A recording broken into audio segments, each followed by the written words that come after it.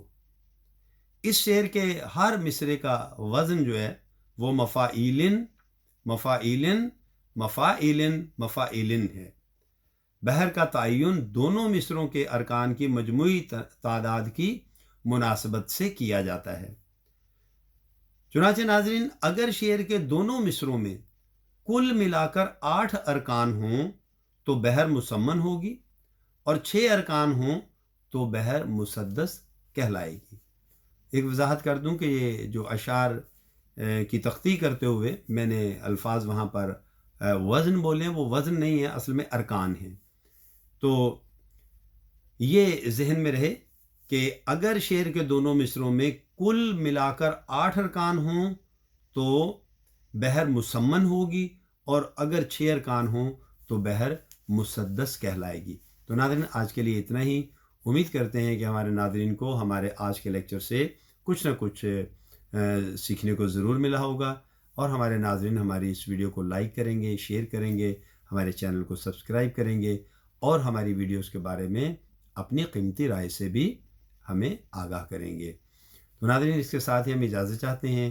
اگر حیات و صحت نے مہلت دی تو آئندہ ویڈیو کے ساتھ بہت جلد آپ کی خدمت میں پھر حاضر ہونے کی کوشش کریں گے۔ تب تک اپنا اور اپنے پیاروں کا بہت خیال رکھیے گا۔ اللہ ہم سب سے راضی ہو۔ فی امان اللہ۔